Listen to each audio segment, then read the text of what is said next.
उनसे बोलने लगी, तुम तो उनकी बहुत प्रिय हो, तुम्हारे बिना तो वो भोजन भी ग्रहण नहीं करते, बता दो कहाँ गए श्री कृष्ण।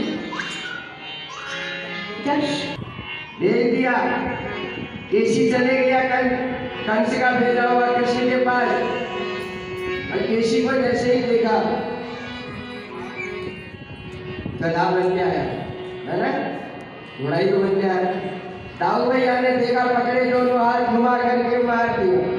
आज सगरे बाल बाल घर के कन्हैया जी, घर के कन्हैया घर जाके अपनी माँ जी से बोल रहे, माँ जी भैया आज दाऊ ने बहुत बड़ा काम कर दिया। बोलो क्या कर दिया? बोलो तेरे दाऊ ने आज गधा मार दिया। तो भैया सबके हंसते हंसते आ रहे।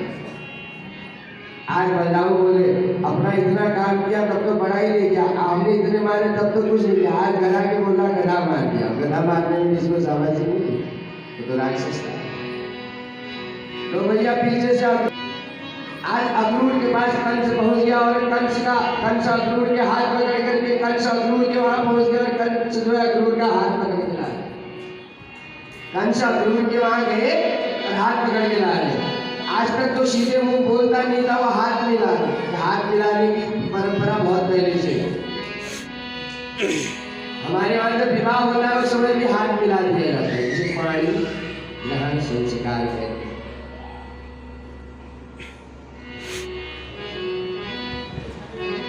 ले आए। आज अक्रूर सीधे मुंह बात नहीं करता था, वो आज मुझे ऐसे ले जाना ले गए।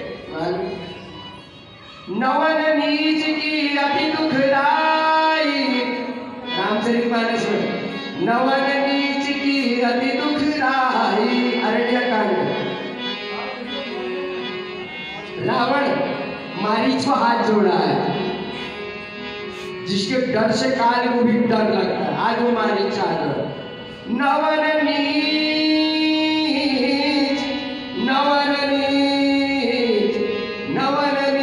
की अति दुखदाई। जब नीच आदमी प्रणाम करे तो समझ लो कोई मतलब के लिए आ गया।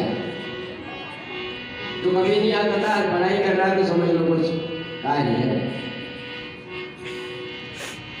सुन मारीच निशाचर भाई। आज अक्रूर ने बोला, महाराज बताइए क्या करना है? बोला ना, मैं एक मेले का आयोजन कर रहा हूँ, और मेले में एक अखाड़े का भी आयोजन कर रहा हूँ, कुश्ती वाला। मैंने सुना है वृंदावन गोकुल में नंद को छोड़ो बड़ा पहलवान है, जरा उनको मेला दिखाने की चल रही है। अक्रूर जी ने इतना ही कहा, ठीक है महाराज आप भेज रहे हो, मैं चले जाता हूँ, पर एक बात आपसे कहूँ। बोला कहो। मैंने कुछ दिन पहले स्टेटस में भी लगाया था, मनोरथान करत्युच्चे जनो देवहदानपि युज्यते हर्ष शोकाभ्याम तथा ज्ञाय करोमि मे। बोले महाराज एक बात कह दूं? बताओ।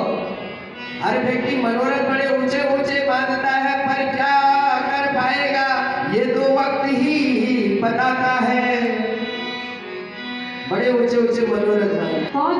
राधिका। ये जरूर उसके साथ विहार करने की वजह से हमको छोड़ करके चले गए हैं। अब वहाँ देखा श्री कृष्ण राधिका मैया के साथ विहार कर रहे हैं। अब राधा मैया ने क्या कहा, प्रभु अब मैं थक गई हूँ चलते चलते, अब अगर आपको मुझे कहीं ले जाना है तो अपनी पीठ में बैठा करके ले जाओ। तो श्री कृष्ण ने कहा कि अगर आपको पीठ में बैठना है तो एक काम करो, ये वृक्ष की लता को पकड़ो और यहाँ पर से चढ़ के मेरी पीठ में बैठ जाओ। जैसे ही राधा मैया ने पेड़ की लता को पकड़ा और पैर उठाया, वैसे ही श्री कृष्ण वहाँ से भी गायब हो गए। अब वहाँ से गोपियाँ विलाप कर रही हैं, यहाँ से राधिका मैया विलाप कर रही है कि श्री कृष्ण गायब हो गए। जब सब विलाप करते करते एक पेड़ के पीछे आई गोपियाँ, तो उनको राधिका मैया देखी। अब वो कहने लगी कि अरे ये तो यहाँ राधा मैया भी हो रही हैं। अब सब साथ में मिल गए, सब साथ में मिल करके श्री कृष्ण की लीलाओं का प्रदर्शन करने लगे। कोई कालिया नाग बन जा रहा, कोई श्री कृष्ण की बाल लीलाओं का अनुकरण कर रहा। एक गोपी अपनी चुनरी उठा बोल रही मैंने गोवर्धन पर्वत उठा लिया है। सब श्री कृष्ण की लीलाओं का दर्शन करने लगे, सब आपस में बहुत विलाप कर रहे हैं। अब एक ने कहा कि अगर हम ऐसे ही श्री कृष्ण को ढूंढती रह गई तो वो और आगे जाएंगे और इन नंगे पैरों से वो कहाँ तक जाएंगे, कहीं उनके कोई कंकड़ पत्थर चुभ गए तो। अब हम एक काम करते हैं, यमुना पुलिन पर बैठ करके उनका ध्यान करते हैं, अगर उन्हें आना होगा मिलना होगा तो वो वहीं आएंगे। सभी विलाप करती हुई यमुना पुलिन पर गई और वहाँ पर बैठ करके गोपी गीत का पाठ करने लगे। सब वहाँ पर बैठकर गोपी गीत का पाठ करते करते विलाप कर रहे हैं। इस गोपी गीत का पाठ करने से जितने भी मोह होते हैं, जितने भी माया में जगता इंसान होता है, जितनी भी काम वासनाएं होती है, सब छूट जाती है। आज गोपियाँ वहाँ पर बैठ करके इस गोपी गीत का पाठ कर रही हैं। जयति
सभी गोपियाँ इस गोपी गीत का पाठ करने लगती हैं।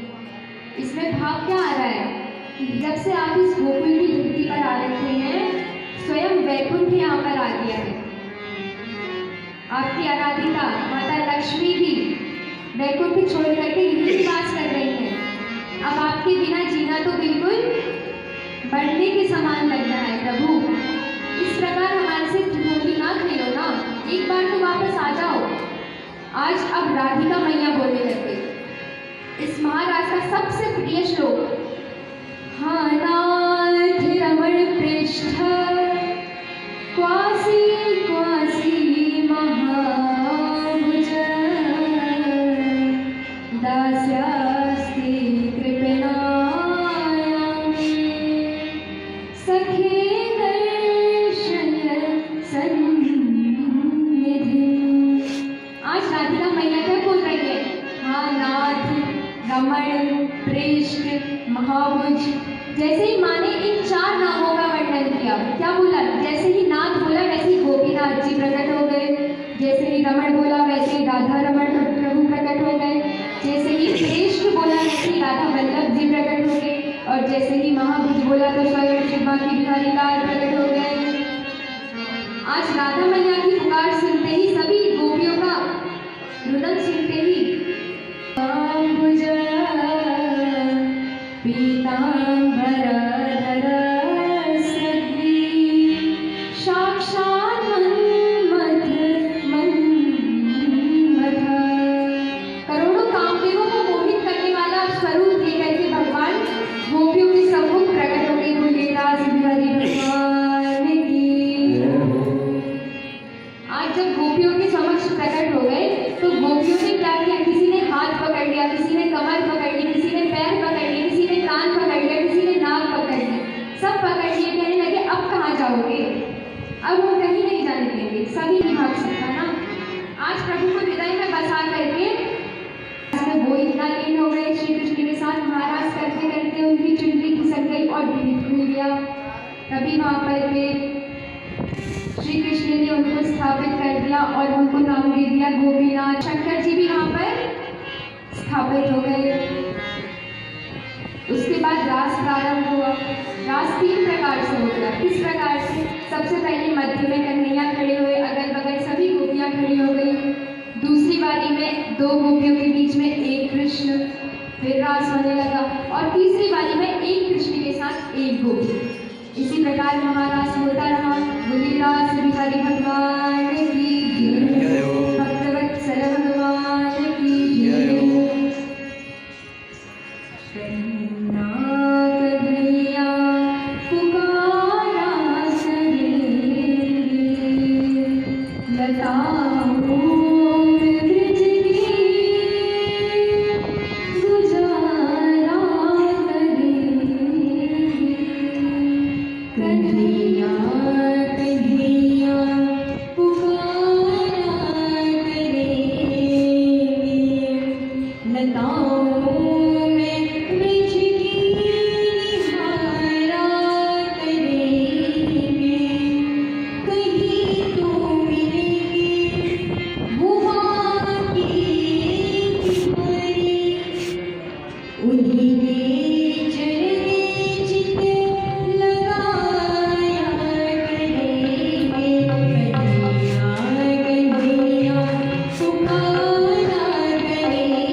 उसने जो सुनाया भागवत से सुनाया। हम तो आपको थोड़ी मसाला वगैरह लगा के सुनाते हैं, और जो इसने सुनाया आपने देखा होगा, न उसने काफी बदली न पन्ना पलटा हाथ बंद कर दिया।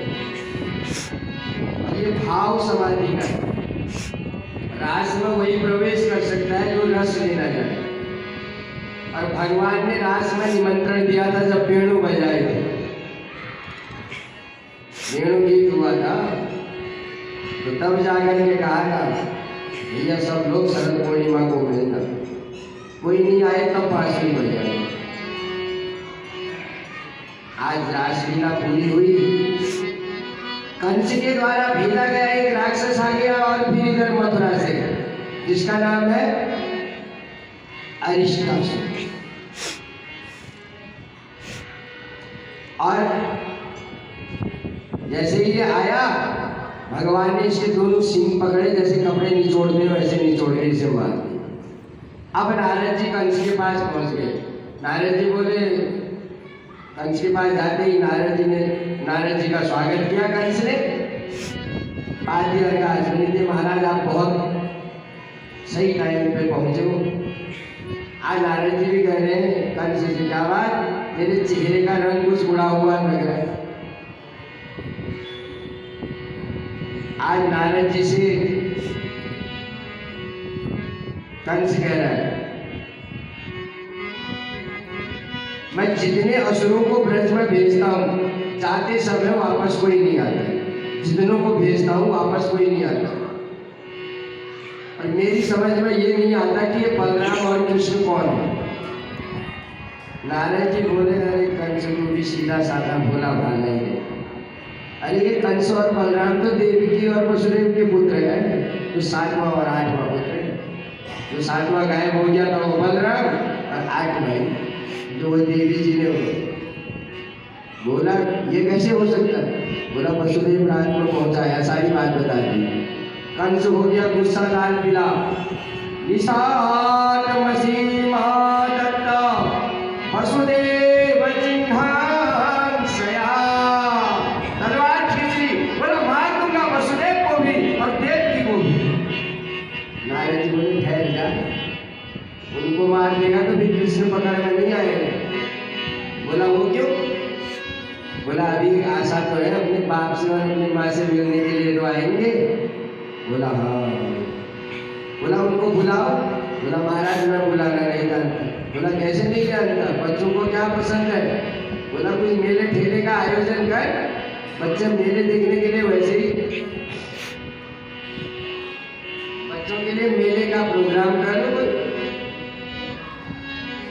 नारद जी के कहने पर कंस बोला महाराज बच्चों के लिए कुछ मेला वगैरह लगाओ और मेले के बहाने से बुलाओ। अब तो बार बार वहाँ भेजता है, जिसको भेजता है उसकी कुशल बात वापस आती नहीं है। तो इस बार उनको यहाँ बुला, यहाँ से वापस जाए न जाए वो तेरी मर्जी। कंस बोला महाराज ये बात तुमने सही कही, पर अब भेजे किसको। नारद जी तो चले गए और नारद जी ने पीड़ा उठाई, सीधे कृष्ण कन्हैया के पास पहुंच गए। महाराज यहाँ वृंदावन में बैठे हो, कभी वो वहाँ का माखन चोर के खा रहे हो, कभी वहाँ से खा रहे हो, कभी किसी के कपड़े चुरा रहे हो, कहीं राख नचा रहे हो। जिस चीज के लिए भेजा उसका पता है। वो मथुरा में उसने हाहाकार मचा रखा है, जरा लो उसकी खबर। हाँ वहाँ उसको भड़का दिया, वहाँ उसको भड़का दिया। कंस पहुंच गए किसके पास, अक्रूर जी की याद आ गई आज कंस को। अब कंस को अक्रूर की याद आई तो कंस के बगल में एक उसका राक्षस और बैठा हुआ कह रहा महाराज मेरा नाम है केसी। केसी है।